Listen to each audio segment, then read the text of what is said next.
So we are dropping temps in a couple days. It's been about 10 days since I first pinned everything down. And I don't know if this is gonna keep growing during that time, because when the temps drop, it sends a signal to this to stop blooming. So I'm just gonna make a couple snips here and there on the edge over here where the blooms are like kind of fading to an ugly, you can kind of see right here. This is how they fade. They just kind of turn papery. I can leave them on there, but on the chance that we don't have a freeze for maybe another month, there's a chance I could have some more blooms. So I'm going with that chance. You know, if we do have a freeze, it's not gonna matter anyway. But, you know, the ones that are still bright, like the bright color, I'm not trimming those, but the ones that are fading, so this color right here, you can see it's like a faded papery color. I mean, it's still pretty, still really pretty. You know, if you wanted to leave that on the plant, you can totally let it do that and then wait till the freeze or after the freeze to cut it all off. But they blow off really easy in the wind. So that's another reason that I take them off, because they do, they fly off too easy. Here's one of the dilemmas that I face. And the reason why it's a dilemma is because it's this late in the year. If this was like 3 months ago, I would cut this all the way up here. And what would happen when I cut that up there, right where everywhere there's a leaf, a new stem would come out and make blooms. But since I'm in November and I don't have much time that the blooms will keep going, it's a harder decision. Do I still want to do that? Or do I want to leave these pretty new blooms on for the time that they're here? Because the only way to stimulate blooms to this top, this part of the branch, is to cut this off. That's the only way.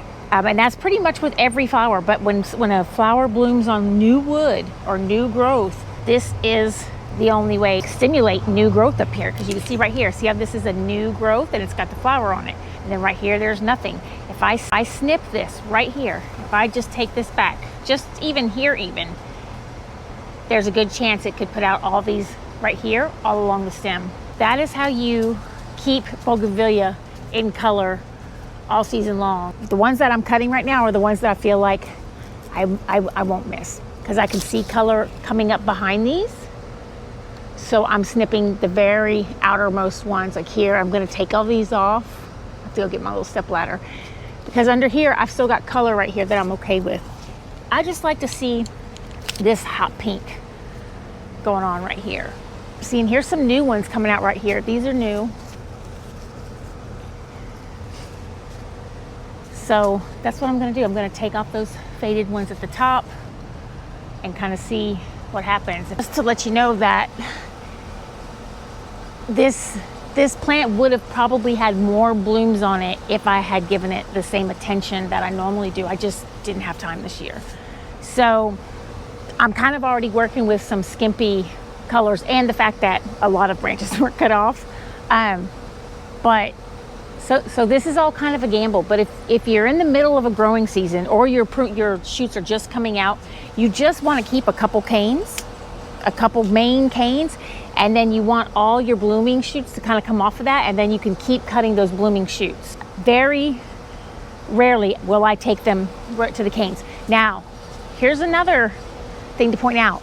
All the branches that would grow this way have always been taken back to the cane. Every branch that would grow down from inside the arch would be taken back to the main stalk, because we wouldn't want to create bushiness inside the arch. I was wanting to create the bushiness outside the arch. And that's a very, I feel like that's more of a strategic pruning method. So if you decide to have a Bougainvillea arch, because most of the time I see them, you know, on houses and walls, which are so beautiful. It's the same concept. There's no canes growing towards the house, and there's no canes really growing outward. Somebody's pruning it or pinning them down to constantly lay flush against the house, because they get so heavy. When they produce blooms, they really want to flop down. So it's got to be held up. And whatever you use, it's got to be able to support the weight of it in wind blowing around and everything. But it was here when I got the house. I didn't put it in. I didn't grow it from a baby. It was here, and it was actually in the way, so I stuck some rebar here. It wasn't like some big thought out plan. The plant was just here, and it was a hazard. It was in the way. So I first tried growing it on the house. Big mistake, big mistake. Well, the only way I could imagine against the house would work is in a climate where it never dies. You know, I'm guessing that anything above zone 10, or maybe even just above zone 9, I'm not sure, but I know if there's a chance of it dying back, The worst thing you can do is grow it against your house. I mean, for that 1 minute that it was up there, it looked really pretty, but it was a hideous eyesore for 3 years after that because of all the dead canes. It does not grow back on old growth. So you're stuck with all this thorny, ugly, dead canes against your house that you can't reach. I mean, we can't put a ladder where the pool equipment was. So it was until I got the house painted, it stayed there. It was just such a massive mess. So unless you live, in a climate where Bougainvillea is going to stay alive all year, I don't think it's a good idea to grow it against a house or somewhere that's really out of your reach because of how hideous it looks when it dies. It's not attractive at all. But I did try that, and it was a big mistake, and that's how I came up with this.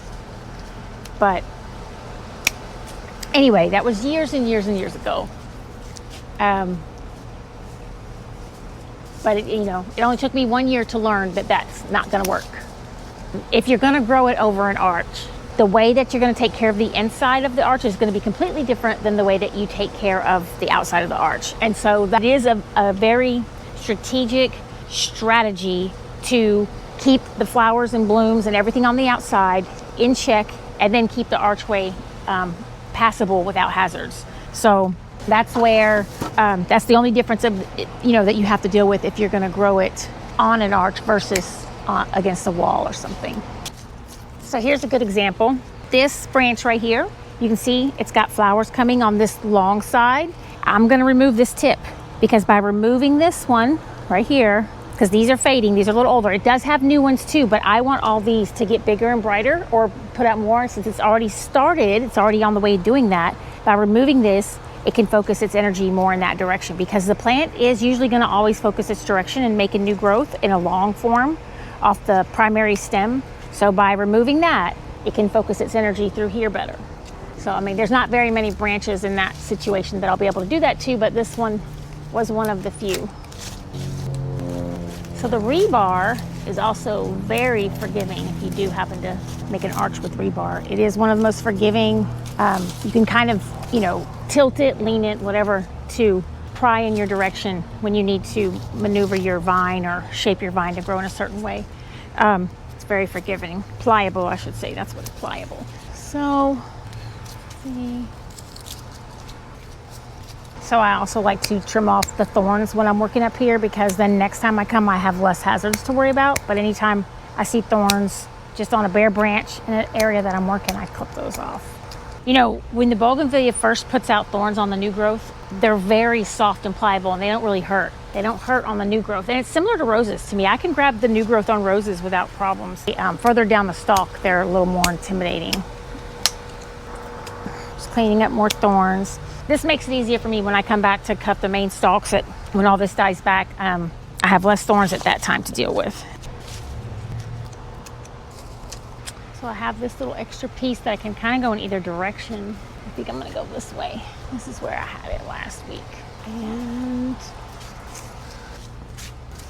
it kind of helps fill in that bald spot right there.